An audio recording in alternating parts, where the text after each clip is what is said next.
Bonsoir à tous, il a fait bien froid aujourd'hui à Tel Aviv. Alors on va essayer, vous savez quoi, de se réchauffer en nous parlant et j'espère en s'écoutant également les uns les autres. Voici les GGMO et leur débat du soir. Nous voulons un État juif. Ils étaient 20 000 à manifester aujourd'hui dans tout Israël. Une initiative de l'opposition de droite contre la coalition. Le pays est-il plus clivé et divisé que jamais? Ce sera notre premier débat en direct de chez Bennett. Le passeport vert doit être supprimé, c'est en tout cas ce que réclame le ministre des Finances, Avigdor Lieberman, qui n'y voit aucune logique médicale ou épidémiologique. Et côté français au même moment, ce sont 60 députés qui ont saisi le Conseil constitutionnel contre le pass vaccinal qui exige, lui, rappelons-le, une vaccination obligatoire. Mais ces passes contribuent-ils vraiment à enrayer l'épidémie? Ce sera la polémique du soir. Enfin, depuis l'annonce ce week-end de l'entrée officielle en campagne de Christiane Taubira, du retrait d'Arnaud Montebourg, la gauche française compte désormais 8 candidats potentiels en attendant d'avoir évidemment leurs 500 parrainages. N'est-ce pas une formidable méthode pour perdre? C'est la question que nous poserons à nos GGMO en fin d'émission. Et voici d'ailleurs les GGMO qui m'accompagnent ce soir. Bonsoir Amir Badran. Bonsoir. Vous êtes avocat et conseiller de la mairie de Tel Aviv Jaffa. Bonsoir Fernand Cohen-Tanoudji. Bonsoir Benjamin. Vous êtes militant Likoud. Je salue en direct avec nous depuis Paris Rachid Temal. Bonsoir Rachid Temal. Vous êtes sénateur PS du Val d'Oise. Merci d'être avec nous. Bonsoir. Bonsoir également Joseph Massescaron. Vous êtes consultant et écrivain. Heureux de vous retrouver mon cher Joseph. Place tout de suite à notre premier débat en direct de chez Bennett.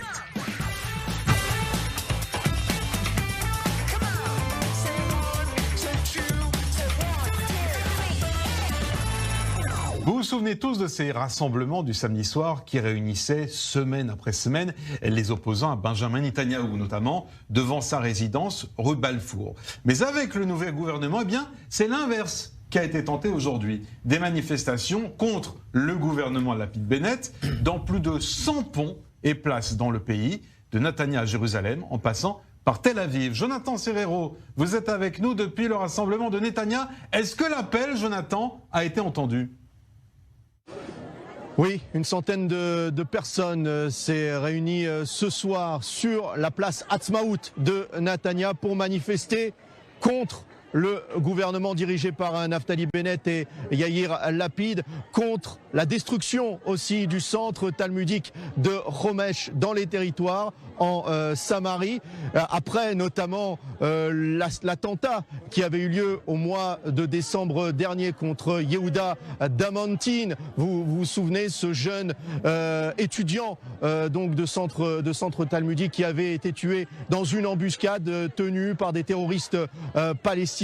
Et c'est donc ce soir, ici, sur cette place de Netanya et sur une centaine de carrefours du pays, que se sont réunis des militants, des sympathisants, des personnes, des hommes et des femmes sympathisants de la droite nationale et qui sont aussi défenseurs de l'ancien Premier ministre Benjamin Netanyahou, Benjamin Netanyahou qui est au centre de l'actualité, vous le savez, puisque Benjamin Netanyahou est en négociation. C'est les avocats du chef de l'opposition Benjamin Netanyahou sont en négociation avec les bureaux du procureur sur une possible accord de plaidoyer et la fin des ennuis judiciaires, la fin du procès dirigé contre l'ex-premier ministre israélien, contre l'actuel chef de l'opposition.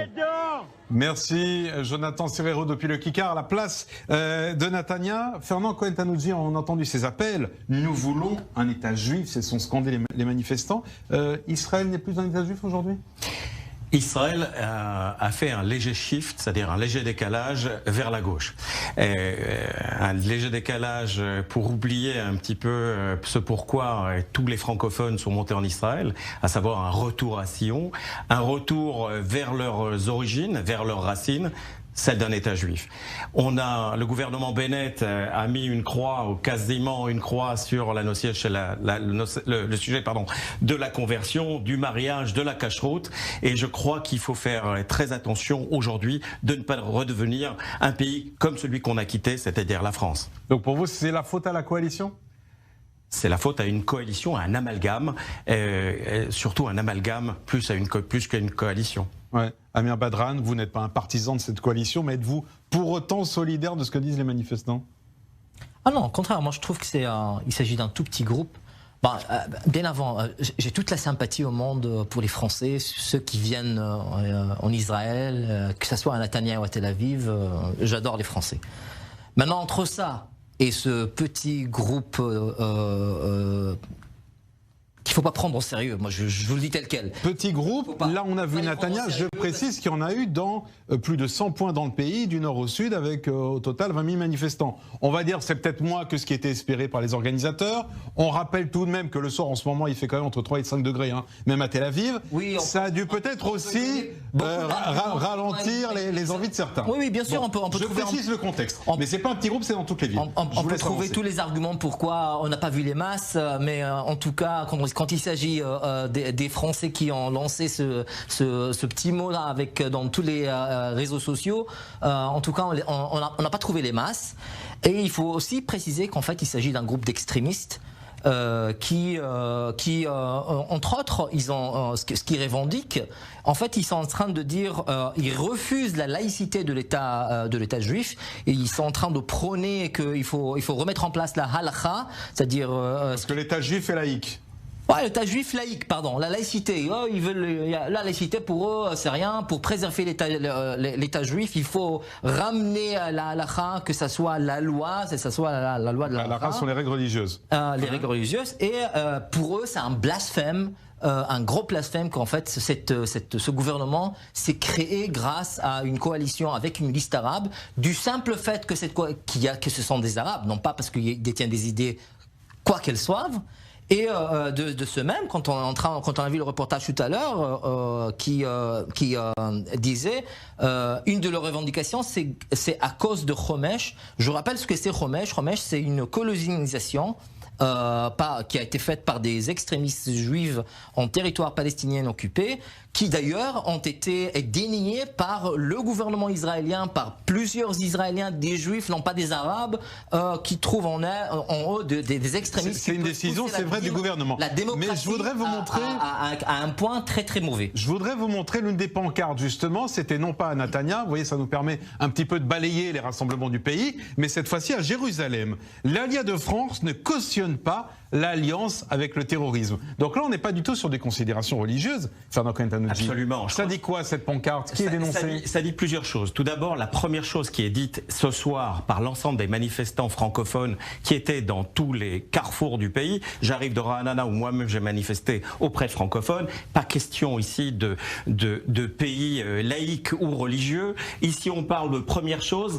Les francophones sont frustrés d'être représentés par quelqu'un qui ne le représente pas. Ça, c'est la première chose. Que ça soit Bennett ou alors le représentant des francophones au sein du parti de Bennett. Bon, mais ça, vous allez me dire, c'est le principe des élections ici en Israël. Absolument. On découvre la proportionnelle à l'israélienne et on doit s'y faire. Mais absolument, on est bien d'accord. Ce que les Français, c'est plutôt un argument des Likoud, non pas de ce que les francophones découvrent aujourd'hui, c'est qu'ils peuvent être eux aussi dehors, ils peuvent aussi manifester pour le coup de la vie. Non, pardonnez-moi, c'était pas ça ma question. Ma question, c'est le texte de cette pancarte. Ça veut dire quoi aujourd'hui, une alliance avec le terrorisme? De quelle alliance on parle? Et qui est le terroriste dont on parle? Dès l'instant où un pays, dès l'instant où un gouvernement s'associe avec un islamiste, avec l'islamisme qui aujourd'hui est représenté par Mansour Abbas. Vous parlez du parti RAM qui est dans la coalition. Évidemment. C'est forcément. Pourquoi? Le simple fait qu'ils sont des Arabes? Pourquoi? Parce que le simple fait qu'ils sont des Arabes? Absolument pas. Mais oui, absolument pas. Je dis absolument pas ça. C'est ce qui a été rédigé dans le texte qui circule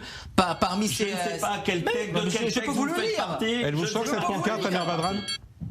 Écoutez, moi je sais pas ce qui est écrit dans cette carte-là. Je viens de vous le lire. Non mais moi je lui dis, vous savez, il y a un proverbe qui dit, on lit la lettre rien que de l'adresse.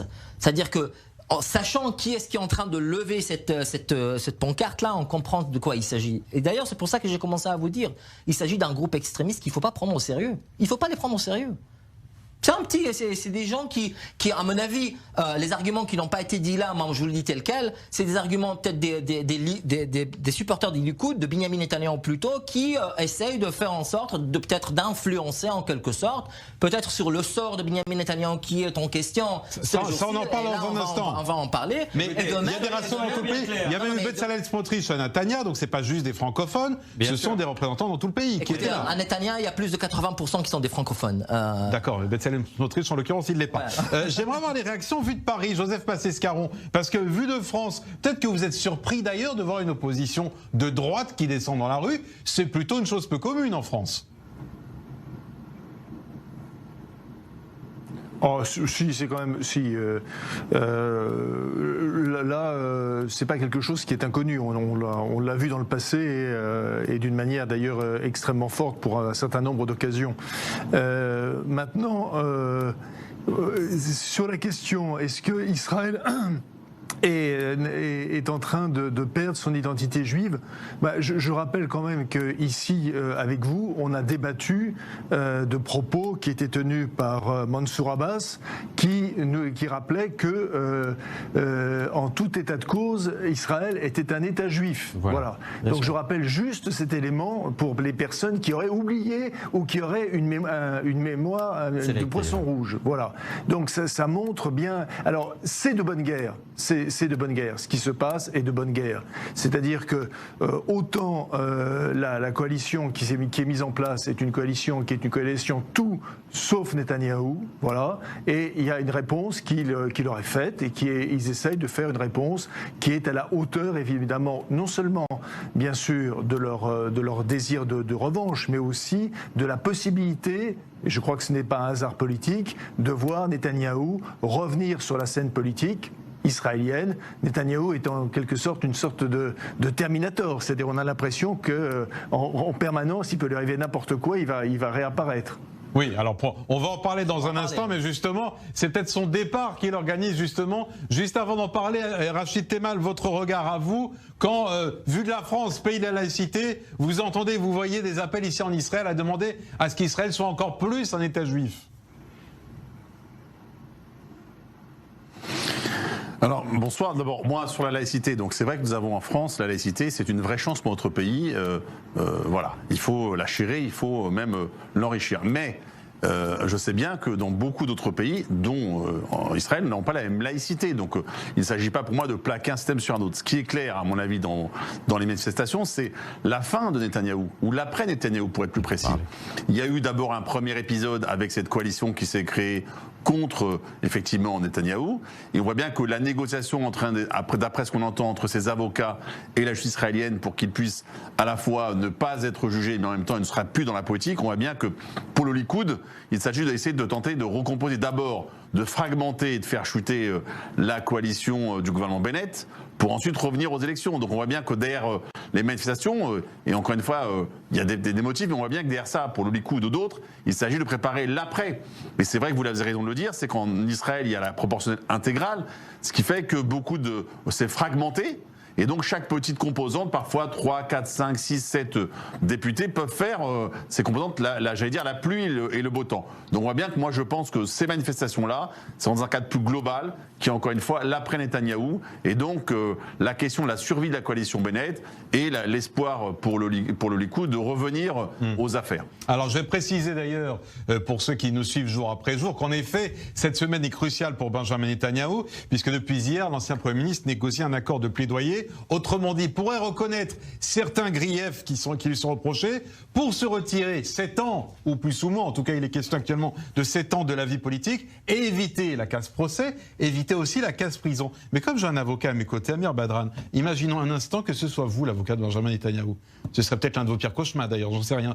Mais non, pas du tout, mais il est tellement radin qu'il veut pas, il ne les paye pas. Ils sont 3 à ne pas être payés. Je sais pas. Quel serait le conseil que vous donneriez à Benjamin Netanyahou? C'est pas moi qui le dis, hein, c'est pas moi qui le dis. Bon, sur le fond, imaginons un instant qu'Amir Badran est l'avocat de Netanyahou. Là, aujourd'hui, qu'est-ce que vous lui conseillez? Écoutez, il faut comprendre une chose avant que je donne mon conseil. les statistiques, la statistique en Israël qui parle des accusations, des lettres d'accusation qui sont posées contre des gens qui sont soupçonnés, parce que pour l'instant il est encore soupçonné, se termine en 99% avec une accusation. En 99%. Donc, si M. Netanyahou veut jouer, peut prendre le risque pour le 1% qui va être innocent, eh ben, qu'il le fasse, à mon avis, c'est pas un bon conseil. Le bon conseil, c'est essayer d'avoir un bon accord de plaidoyer. D'ailleurs, c'est ce que les trois avocats le conseillent. Apparemment, le problème n'émane pas de lui. Lui, il serait tout à fait d'accord à acheter ça vite fait. Apparemment, il a des problèmes familiaux, entre guillemets, entre son fils et sa femme, qui étaient en certains points en désaccord avec ça. Parce qu'en Netanyahou ne serait pas du tout sur cette ligne-là. Parce qu'en fait, il y a des conséquences qui vont émaner de cette accusation. Et justement aussi, en parlant, parce qu'il faut comprendre qu'une fois qu'il y aura un accord de plaidoyer, ça veut dire qu'il y aura il va plaider coupable. Il va plaider coupable, et une fois qu'il plaide coupable, il y aura ce qu'on appelle en hébreu le kalon. Le kalon, c'est une tâche et qui ne lui permettra pas à continuer dans sa vie politique. C'est l'indignité, en fait, qui sera portée sur lui. Fernand Cohen-Tanoudji, est-ce que justement, si Netanyahou suit cette ligne-là et cet accord qui est envisagé, cet accord de plaidoyer, ça empêchera d'avoir un procès, certes, mais ça évitera aussi de vraiment parler du fond? Quel est le fond? Pour tous ceux qui, depuis des années, disaient Netanyahou est innocent, regardez le dossier, il n'y a rien. Alors, on parle de plusieurs choses. Tout d'abord, par rapport au débat avant, j'ai bien écouté notre sénateur français qui est présent, où il a bien relevé la notion de la laïcité et la notion. Oui, mais là on a avancé. On parle de Netanyahou. On va y arriver. Non, on ne va pas au débat d'avant. Il s'appelle Rachid, peut-être qu'il n'est pas trop français aussi. Hein. Tout est lié. Tout est lié. Et maintenant, on a une vraie question. C'est de l'humour noir que fait Amir Badran, je pense. Excusez-moi, Rachid, et je ne serais pas très français. Non, excusez-moi, Monsieur Rachid, c'était de l'humour noir qui a été placé. C'était de l'humour noir de Amir Badran. Bon, mais je pense que c'était aussi déplacé. Voilà. Donc, alors, et parlons de Netanyahou, s'il vous plaît, parce que vous savez la pagaille là.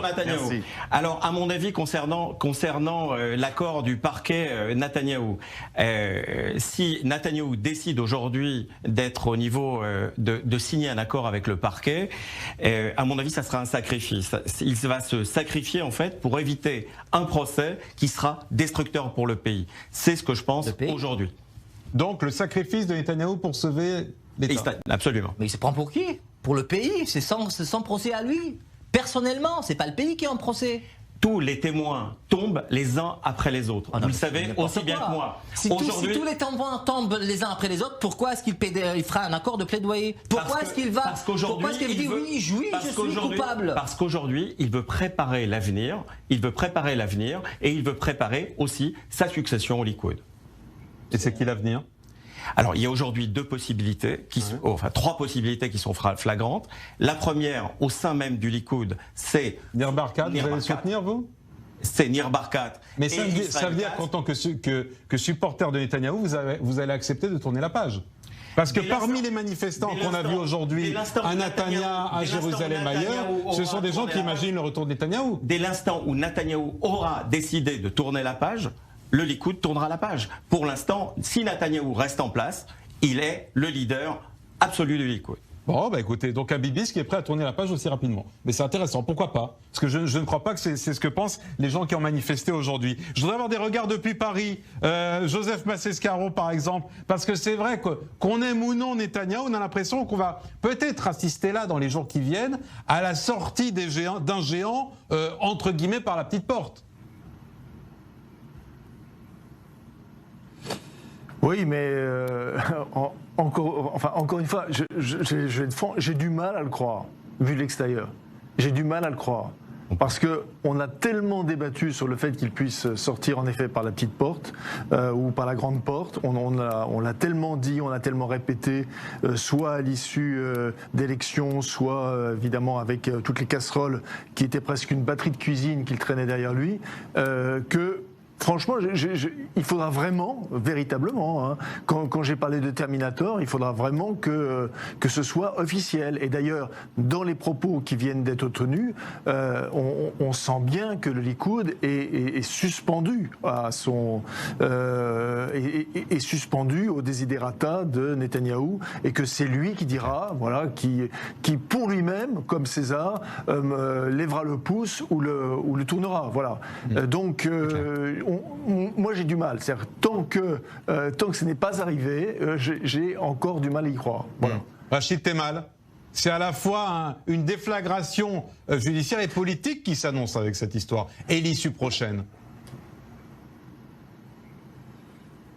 D'abord, je me permettrai de revenir d'un mot sur le mur douteux d'un de vos invités, pour lui dire que oui, effectivement, en France, on peut s'appeler Rachid Temal et être citoyen français. Oui. Et donc totalement. Avec tout honneur, je précise que ça vient de Amir Badran, arabe israélien. Oui, non, je m'excuse si vous m'avez mal compris. C'était un argument pour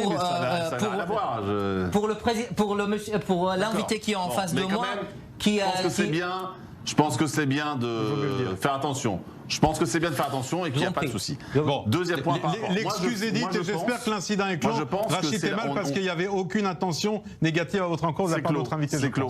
Voilà. C'est clos, mais je préfère le dire. Vous avez raison. Donc, sur Benjamin Netanyahu, je crois qu'on va assister à la page va se tourner. Je crois que oui, un grand d'Israël, puisque c'est le Premier ministre qui a été le plus longtemps en poste, va devoir tourner la page. Parce que de toute façon, il n'y a pas d'autre option. Soit il est condamné, en tout cas, de ce que je comprends, soit en tout cas, il doit sortir. Et donc négocier. Moi je crois qu'il fera le choix de la négociation, avec l'argument d'ailleurs qu'évoquait votre invité membre du Likoud. Il dira « je protège Israël, je protège l'avenir du pays et donc je me sacrifie ». Il sortira ainsi pour lui-même et pour ses partisans par la grande porte, avec l'espoir du comeback dans 7 ans. Et je crois que c'est le choix qu'il choisira, ce qui ne sera pas neutre, encore une fois, sur la scène politique israélienne, je l'ai dit. Son succès récurrent jusqu'aux dernières élections à la tête de l'État d'Israël en tant que Premier ministre. Et puis effectivement, il solidifie une famille politique, le Likoud, qui elle-même est aussi concurrencée par d'autres forces politiques. Sur son centre, des gens sont partis, sur son extrême droite, etc. Et donc je crois que c'est une page d'Israël et je crois que la vie politique israélienne, les cartes risquent d'être recomposées dans les prochaines semaines. Sauf si le gouvernement Bennett, effectivement, peut maintenir sa coalition. Ça, je ne peux pas vous le dire. Et il reviendra, je crois, à la fois aux élus du Parlement de la Knesset, mais également à la population israélienne de choisir ses dirigeants lors du prochain scrutin. Alors, mais vous posez là la vraie question, Amir Badran, la coalition va-t-elle tenir maintenant qu'il n'y aura peut-être plus Benjamin Netanyahu comme ennemi commun qui unissait l'ensemble des membres de cette coalition? Écoutez, on ne sait pas, vraiment on ne sait pas. Il y a des propos de ce côté et de l'autre, mais ce qu'on sait, c'est qu'il y a une forte majorité de droite au sein du Parlement israélien, c'est-à-dire que le jour où il n'y aura plus Netanyahou à la tête du Likoud, il se peut qu'il y aurait une coalition différente qui se crée et on va se trouver dans un autre gouvernement. Donc de nouvelles élections. Ah oui, donc de nouvelles élections qui s'annoncent immédiatement. Fernand Cohen-Tanouji, Rachid Temal a dit une phrase intéressante. Il a dit si Netanyahou le sacrifié qui part pendant 7 ans, c'est peut-être pour revenir dans 7 ans. Vous y croyez, vous? C'est ce que vous attendez aussi? Moi, je crois une seule chose, c'est que ni vous, ni moi, ni monsieur le sénateur Rachid n'est absolument pas à la place de Netanyahou. Ça, c'est une évidence. Une chose est sûre, c'est que s'il ne démissionne pas, c'est-à-dire s'il reste dans cet état pendant encore 4 ans, 5 ans, 6 ans de procès, tout restera dans un certain immobilisme et il sera très difficile au Likoud de revenir sur le devant de la scène. Maintenant, s'il démissionne, c'est ce que disait monsieur le sénateur il y a une seconde. Maintenant, s'il démissionne, s'il choisit de démissionner, il y aura au sein du Likoud 3 élections simultanées. La première, c'est le président du Likoud. La deuxième, et peut-être qu'il se représentera, entre nous soit dit. Vous avez aussi raison, monsieur le sénateur, il est possible qu'il reste et qu'il se représente. Deuxième point, à la tête du comité directeur qui a 3700 membres, et troisième point, à son secrétariat. Et celui qui dirige ces 3 institutions au sein du Likoud tiendra le Likoud par la main. Est-ce que ça sera Nir Barkat, et Netanyahou lui-même ou le successeur de Netanyahou. Beaucoup de points d'interrogation à suivre donc. Dans un instant, reste avec nous. Suite de nos débats, on va parler du pass vaccinal. Est-il déjà obsolète? Le sénateur Loïc Hervé nous rejoindra. Et puis avec 8 candidats sur la ligne de départ, la gauche française ne ruine-t-elle pas toutes les chances de réussite? Eh bien, nous poserons la question à nos GGMO et à vous qui êtes également en direct avec nous. Petite pause, 3 minutes tout juste, et la suite des GGMO, c'est après ça.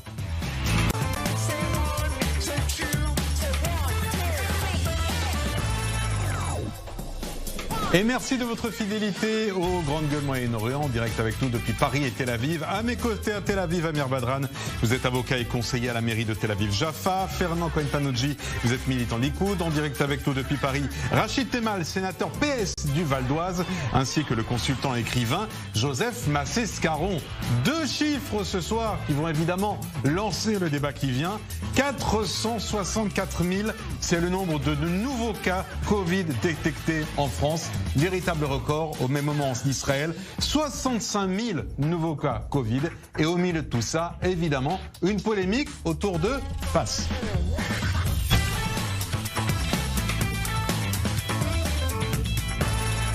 En Israël, on l'appelle passeport vert. En France, passe vaccinal, ce Graal qui permet, vous le savez, de poursuivre une vie quasi normale à condition d'être vacciné ou d'avoir un test pour la version israélienne, d'être entièrement vacciné pour la version française. Sauf que, de part et d'autre, les voix d'opposition se font entendre. En Israël, par exemple, c'est le ministre des Finances lui-même, Avigdor Lieberman, qui réclame son retrait. Il n'y a aucune logique médicale et épidémiologique du passeport vert, dit-il. C'est un dommage direct à l'économie. Je travaille avec toutes les parties pour éliminer le passeport vert. Et puis côté français, le pass n'est valable. Ce sont 60 députés qui saisissent le Conseil constitutionnel contre le projet de loi instituant le pass vaccinal. Ils dénoncent, je cite, une atteinte à la liberté personnelle. Et rappelons que ce pass français va plus loin que le pass israélien, puisqu'un test ne suffit pas pour l'activer, même pour 24 heures, comme en Israël où un test est nécessaire. Il faut être vacciné purement et simplement. Et pour ce débat, nous allons accueillir le sénateur Union centriste de Haute-Savoie. Bonsoir Loïc Hervé. Bonsoir. Merci de nous rejoindre ce soir dans les Grandes Gueules Moyen-Orient. Pourquoi vous opposez-vous au pass vaccinal alors que, il faut aussi le préciser, d'autres pays ont pris des mesures similaires? Mais parce que jamais dans notre histoire contemporaine, nous avons trié les citoyens sur la base de leur état de santé pour leur faire accéder à des actes de la vie quotidienne. Donc c'est un élément discriminatoire absolument dingue, qui n'est pas basé du tout sur des éléments de santé, puisque on sait très bien que le virus circule entre vaccinés et massivement. Vous avez rappelé, Benjamin, qu'on est à quasiment 500 000 testés positifs aujourd'hui. Donc en réalité, on est peut-être au-delà du million de cas nouveaux dans la journée. Et donc, en fait, moi je me demande si on n'aurait pas intérêt à lever une grande partie des mesures privatives de liberté pour laisser circuler le virus. Il est beaucoup moins virulent, beaucoup moins grave. Et on a intérêt plutôt à ce que les Français attrapent cette maladie. Moi-même, j'ai 3 doses de vaccin et j'ai eu le Covid il y a 15 jours. Le Conseil constitutionnel devrait rendre sa décision vendredi. Pensez-vous vraiment qu'il aille contre la direction du gouvernement ?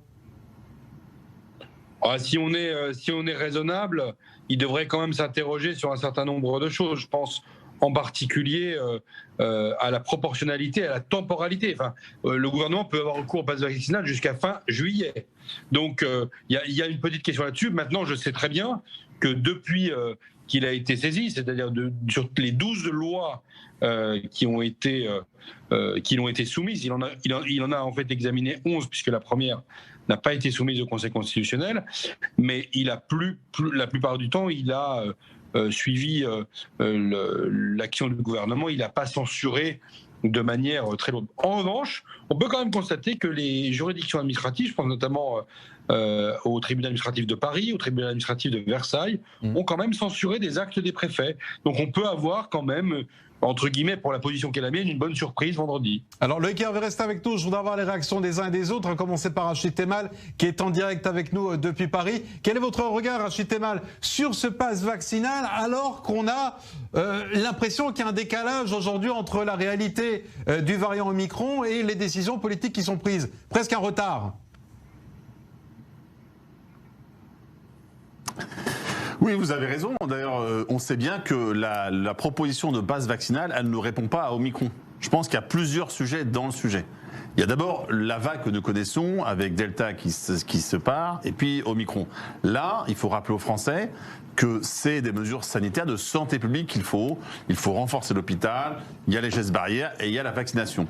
Et je le dis pour la vaccination aujourd'hui empêche le maximum de cas graves et de décès. C'est pas neutre, hein, je le dis, c'est pas neutre. Et voilà, ça c'est le premier point. Sur le texte en lui-même, moi je me suis abstenu et je le précise, les sénateurs socialistes, puisque nous sommes plus de 60, nous avons déposé un recours auprès du Conseil constitutionnel, parce que vous avez dit Benjamin seulement les députés, mais aussi les sénateurs socialistes. Pourquoi? D'abord, il y a plusieurs problèmes.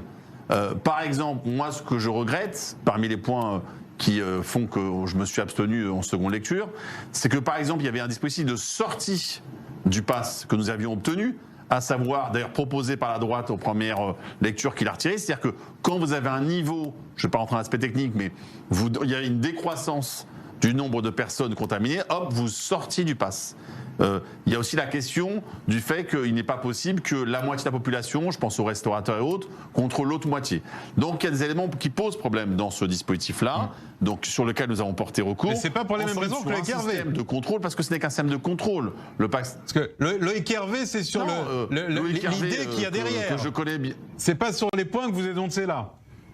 Oui, mais Loïc Hervé, bien sûr. Mais je crois qu'il est d'accord avec les points que j'évoque. Et après, on a un point de divergence avec Loïc Hervé, on se connaît bien et on discute. Bien sûr, on a un point de divergence.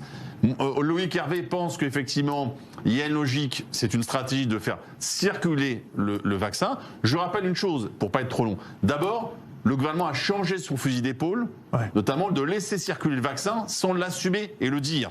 Ça, c'est le premier point. Absolument. Et deuxième chose, nous, les socialistes, depuis le début, nous plaidons en France, mais dans le monde, pour une vaccination pour tous. Parce que je crois en la science, je crois au progrès. En disant, la vaccination a des intérêts en France et dans le monde, ce qui pose une question. Et donc moi, ce que je trouve assez malsain dans ce que fait le gouvernement, c'est qu'il n'assume pas que le pass qu'il met en place, de fait, c'est une obligation vaccinale déguisée.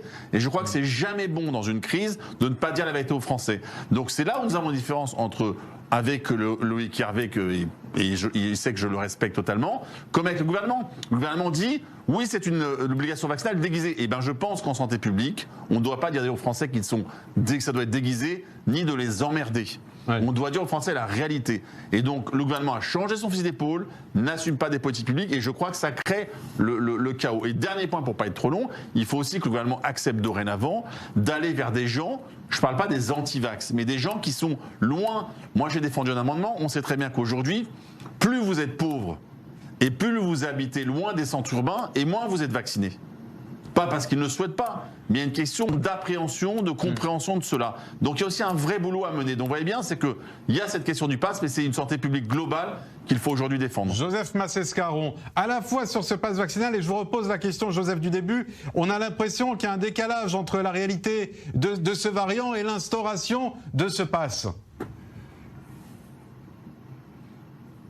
Ben, il y a un décalage, parce que comme ça vient d'être rappelé par Monsieur le sénateur, de toute façon, cette décision du pass vaccinal a été faite dans la logique de lutter contre le variant Delta. Et ça, c'est important, et non pas contre le variant Omicron. Du variant Omicron dont on continue quand même à avoir un certain nombre d'interrogations. On ne sait pas, on ne sait pas si, même si il apparaît comme bénin, il ne va pas développer ensuite après des Covid longs. On ne le sait pas. Voilà, donc il faut il faut reconnaître le fait que l'on ne sache pas. Moi, ce qui me frappe dans cette affaire, c'est que en mettant en avant le pass vaccinal, on fait du tout vaccin. Parce que, à partir du moment où on met le pass vaccinal, soyons honnêtes, 2 secondes, ça veut dire que on va dire les personnes qui auront le droit à avoir le pass vaccinal auront été les personnes qui auront été vaccinées 3 fois. Bien. Nous savons très bien en France qu'il y a un certain nombre de personnes autour de nous qui ont déjà pris rendez-vous pour être vaccinées une 4e fois en se disant, eh bien, parce que ce pass vaccinal, à un moment donné ou à un autre, va demander à ce qu'on soit vacciné 4 fois. 4 fois, pourquoi pas 5 ? On a vu un sujet sur i24 News où il y avait des doutes, par exemple en Israël, sur l'efficacité de la 4e dose. Voilà. Moi, c'est ce qui me rend complètement, en tout cas, sur la situation en France, et même quand je vois des amis qui se trouvent sur Twitter, qui se trouvent à Tel Aviv, où ces amis se disent « youpi, c'est formidable », ils se disaient « voilà, on se fait vacciner 1 fois, 2 fois, 3 fois, ah bah 3 fois, voilà, je suis vacciné, je vais en boîte à Tel Aviv tout de suite après ». Et puis ensuite, après, plus rien, et on entend la musique techno. Et il y a un moment où, ce tout vaccinal, en Israël comme en France, est quelque chose qui, moi, me pose problème par rapport à la question des gestes barrières.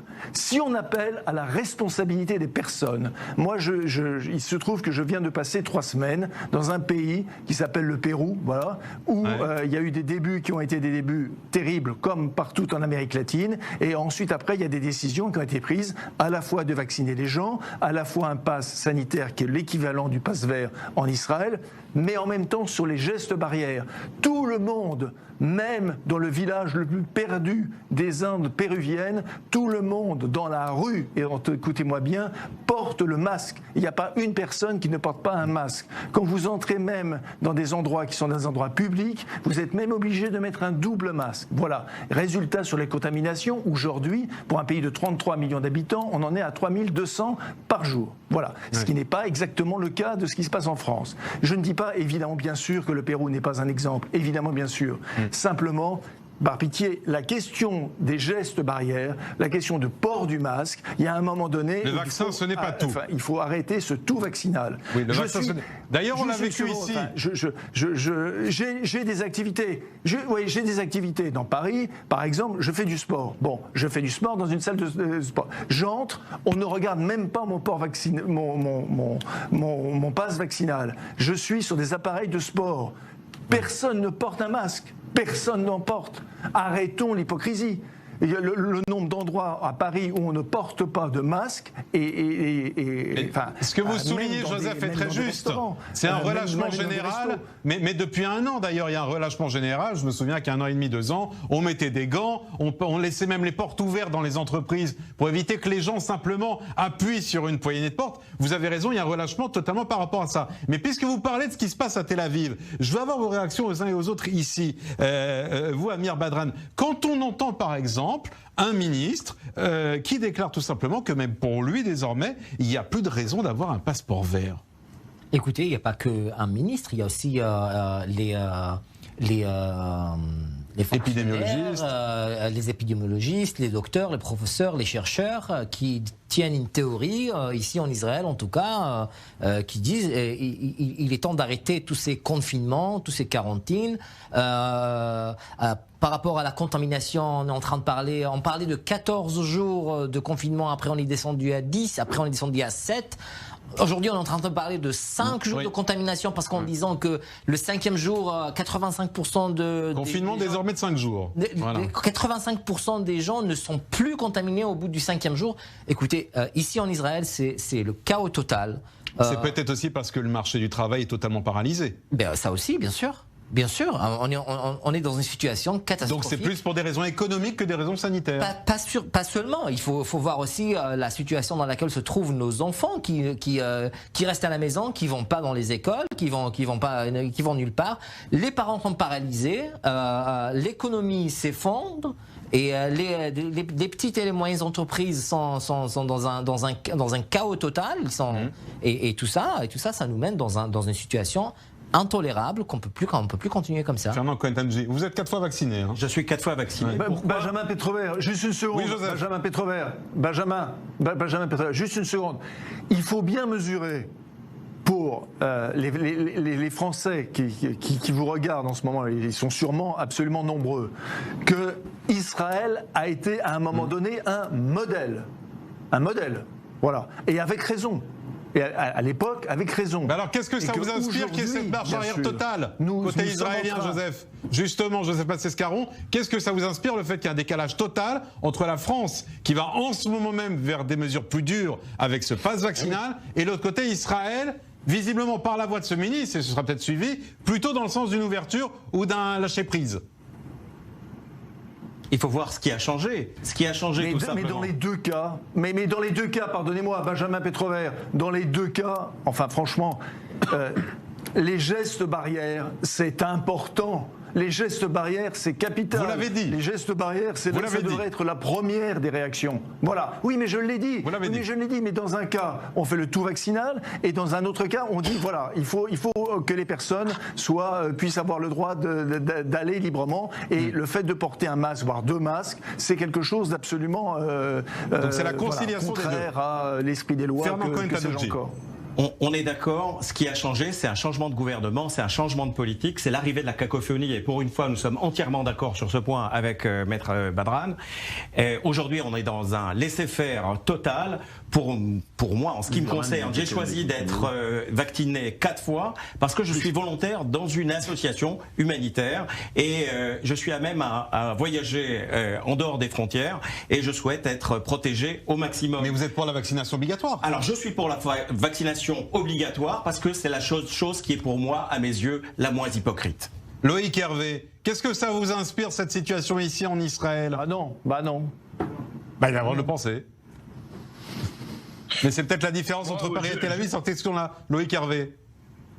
C'est toujours extrêmement intéressant de voir ce qui se passe dans les autres pays du monde. La France est en train de donner un tour de vis sur un outil dont on ne sait pas l'utilité en matière sanitaire, et même, pour être plus précis, dont on est quasiment certain qu'il ne sert à rien. Le pass sanitaire n'a pas permis d'endiguer la vague Omicron, même pas la vague Delta, et on va mettre en place le passeport vaccinal. On va supprimer dans le passeport vaccinal la partie du pass sanitaire qui était la plus intéressante, c'est-à-dire les tests. Et donc, cette politique, moi je suis désolé, je ne suis pas du tout d'accord avec Joseph Massescaron. Porter 2 masques dans la rue, sur un plan épidémiologique, ça ne sert strictement à rien. Ça ne sert que dans des endroits confinés ou des endroits où il y a des croisements de population.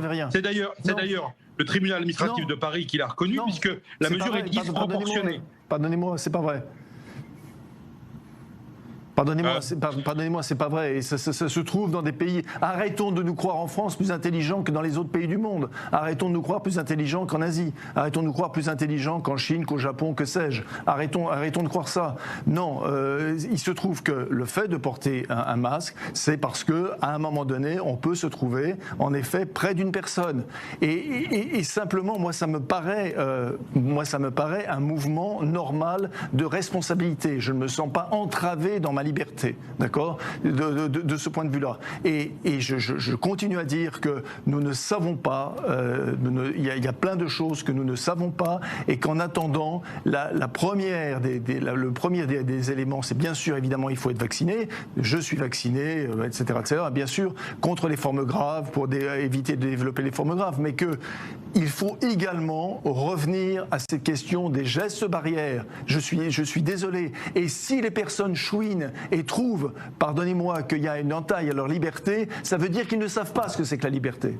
Loïc Hervé. Alors je vais être très direct avec vous. Très court pour qu'on puisse avancer. Si vous dites ce que vous dites, et que les lieux de contamination sont bien les lieux de la sphère privée, c'est-à-dire la maison, c'est-à-dire le restaurant, c'est-à-dire le fait de se côtoyer entre êtres humains, alors les mesures, elles doivent être, si on vous écoute, monsieur Massescaron, il faut aller beaucoup plus loin et revenir à une logique de l'ordre de ce qui s'est passé en 2020 dans notre pays. Or, personne n'entend faire ça par rapport à la réalité de ce qu'est le variant Omicron tel qu'on le connaît aujourd'hui. Donc, pardonnez-moi, je comprends pas du tout. Je parle pas de confinement. Bah pardon, mais aujourd'hui, dans la mesure où les enfants, dans la mesure où le vaccin n'empêche pas, dans la mesure où le vaccin n'empêche pas la contamination, Pas du tout. Il la limite peut-être un peu, mais il ne l'empêche pas. Dans la mesure où le virus se répand dans la population générale de manière massive. Je ne sais pas si vous imaginez ce que c'est que 500 000 tests positifs par jour. Qu'est-ce que vous voulez mettre en place comme politique qui empêche cela ? Bien. Le pass vaccinal ne fonctionne pas, le port du masque ne fonctionne pas. Bien sûr, moi je suis comme vous, je suis vacciné, je porte le masque quand on me l'impose, je respecte les gestes barrières, toutes les... Rachid Temal peut en être témoin. Nous, dans notre vie quotidienne, y compris ici au Sénat, on doit appliquer un certain nombre de choses. On le fait très bien.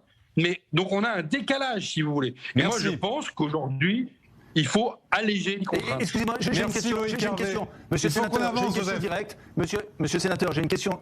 Mais juste une seconde. Ah pas, bon, on a perdu le micro de Joseph. Pardonnez-moi Joseph, c'est pas de la censure, on a eu un problème de micro avec vous. Bon, je voudrais remercier Loïc Hervé qui était en direct avec nous ce soir, sénateur Union Centriste de Haute-Savoie. Merci beaucoup Loïc Hervé. Et pour finir, si vous voulez bien, puisqu'il nous reste un petit peu plus de 5 minutes à l'approche de 2022, on va se demander ce qui se passe sur la ligne de départ.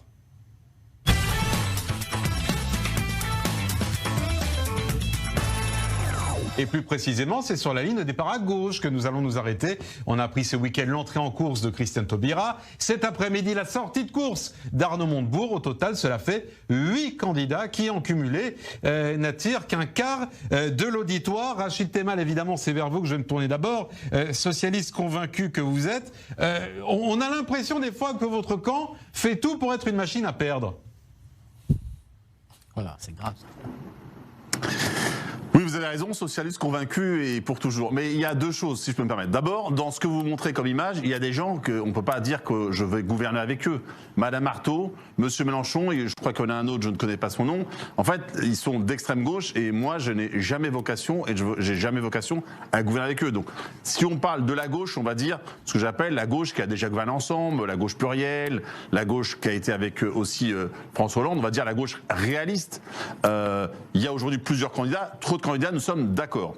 Et quand c'est compliqué, il faut essayer de faire les choses simplement. Pour être candidat à l'élection présidentielle, il faut avoir 500 signatures. Et puis, c'est bien d'avoir un projet, etc., etc. Aujourd'hui, si je regarde voilà, donc là, ouais, il y a des gens, Monsieur Poutou, il y a des gens avec qui moi je ne me vois pas gouverner. Donc, et Monsieur Mélenchon, il y a Madame Hidalgo que je soutiens. Ouais. Monsieur Mélenchon non plus. Par exemple, moi, sur la question, si on prend les affaires internationales, un exemple, moi je ne crois pas qu'avec la Chine ou la Russie, il faille faire profil bas, mais au contraire assumer nos positions, notamment si on prend la question ukrainienne, les Ouïghours, etc., etc. Mais, je reviens sur ce que j'évoquais, quand c'est compliqué, il faut essayer de reprendre les choses, les fondamentaux. Madame Anne Hidalgo, maire de Paris, candidate du Parti socialiste, est celle qui a le plus, notamment d'élus, puisque je rappelle que c'est les socialistes qui ont gagné le plus d'élections à gauche, aux dernières municipales, régionales, etc. Madame Hidalgo a une stature internationale, avec ses relations notamment avec les chanceliers allemands, les premiers ministres portugais, espagnols ou nordiques. Elle a un projet et elle a les 500 signatures. Donc ce qu'on était sûr ce soir, c'est qu'à ce stade, dans ce que vous avez montré, la seule personne qui sera sur être candidate, c'est Anne Hidalgo. Elle a présenté un projet, je suis membre de son équipe de campagne, c'était jeudi dernier, 70 mesures. Comment lutter contre l'urgence sociale, climatique, démocratique, que ce soit sur la hausse du SMIC, que ce soit sur la fin des passoires énergétiques, etc., etc. Donc on est d'accord, Rachid Temal, pardonnez-moi, regardez les choses lucidement. Mais il y a un programme qui sans doute est fort intéressant, mais le problème, c'est l'écho qu'il porte auprès des Français, et visiblement, quand on voit les sondages, pardonnez-moi, mais elle est loin du compte. Je vais vous répondre, tout à fait, mais encore une fois, tout à fait, mais je vous rappelle qu'aucun sondage en janvier n'a donné le résultat de l'élection présidentielle. Alors ça mais pas partir de 3%. On a dit ça, on n'a pas tout dit. Pardonnez-moi, Rachid Temal, avec tout mon respect, c'est compliqué de passer de 3% à la victoire. Mais il y a un homme qui est parti. Oui, il y a un homme d'ailleurs qui est parti de 3% à la victoire, il s'appelle François Hollande. Mais je vous le rappelle dans l'histoire récente. Plus sérieusement, une fois que j'ai dit ça, il y a maintenant un débat qui va s'orienter d'organiser dans le pays. Et moi j'appelle d'ailleurs toutes les télés et les radios, parce qu'on est dans une situation de Covid, à faire plus de présentation des débats. Il faut débattre. Et donc je crois que quand vous aurez d'abord, le 4 mars prochain, la réalité de qui sont les candidats validés par le Conseil constitutionnel et qu'il y aura des débats, moi je suis persuadé qu'Anne Hidalgo ne sera pas 3, 4, 5, elle sera beaucoup plus haute. Vous verrez, cette élection présidentielle aura beaucoup plus de surprises qu'on ne le pense, parce que quand vous regardez les sondages, et j'en terminerai pas là, ceux qui disent vouloir Emmanuel Macron comme président ne sont pas majoritaires. Par contre, ils sont résignés en disant qu'il n'y a pas d'autre option. Donc à nous de démontrer, et c'est le boulot que nous faisons avec Anne Hidalgo, de démontrer qu'il y a une autre option possible, une voie de gauche réaliste et ambitieuse. Eh bien, lancez le message à Anne Hidalgo, puisque vous parlez de débat télévisé, que nous l'accueillerons avec grand plaisir dans les grandes gueules Moyen-Orient. Transmettez-lui l'invitation et aidez-nous pour la recevoir. Et comme ça, on participera également à ces différents débats dans notre grand oral du dimanche, notre nouveau rendez-vous. Il nous reste 2 minutes, donc 30 secondes chacun. D'abord, Joseph Massescaron, votre regard à Paris sur ce cumul de candidatures qui, quoi qu'en dise Rachid Temal, handicape son camp. En 30 secondes, Joseph, s'il vous plaît. Est-ce que vous m'entendez? Oui. Est-ce que vous m'entendez là? Vous m'entendez? Oui. Oui, très bien. Non, la question, parce que Monsieur le Sénateur faisait allusion à la gauche, à cette gauche qui a gouverné ensemble dans le passé, c'est-à-dire la gauche plurielle. Aujourd'hui, il y en a tellement qu'on se demande si c'est pas la gauche plurielle plutôt que la gauche plurielle. Mais au-delà de ce jeu de mots, je ne pouvais pas m'en empêcher. Désolé, Monsieur le Sénateur, mais je pense qu'il y a un problème.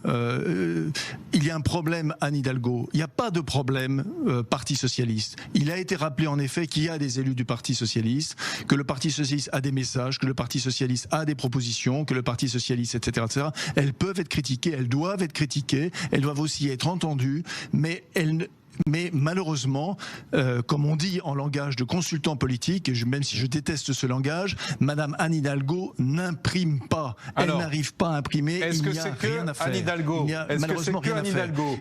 Pardonnez-moi, je vais passer la parole à Tel Aviv parce qu'il nous reste 30 secondes. Parce que Amir Badran, c'est pas que le problème à Hidalgo, on le voit aussi dans d'autres pays, le problème de la gauche ne se résume pas à Hidalgo. La gauche dans le monde entier, en Israël surtout, mais en France on le voit un peu en Europe. Elle est en déclin depuis des années et des années. C'est pas quelque chose de nouveau. Ah, c'est pas vrai du tout. Mais excusez-moi, c'est pas vrai. Pardonnez-moi. En tout cas, c'est pas vrai. Moi, j'aurais bien aimé que ça soit pas la vérité. Je suis de ce camp-là, et je vous dis que la réalité est telle. Maintenant, merci. Maintenant, il faut. Oui, mais on en reparlera les prochaines semaines. Non, on n'a plus le temps. Défendre l'antenne entre le candidat, ça c'est quelque chose à faire. Et bien voilà, vous serez avec nous pour le faire. Merci à tous d'avoir été avec nous. On vous a posé la question d'ailleurs avec 8 candidats. Est-ce que la gauche se tire une balle dans le pied? Sur Twitter et sur Instagram, vous nous répondez oui à 90%. En tout cas, je vous remercie Rachid Temal d'avoir été avec nous et on poursuivra évidemment les uns et les autres de suivre ensemble cette campagne absolument passionnante. Dans un instant, Christian Mallard en liberté.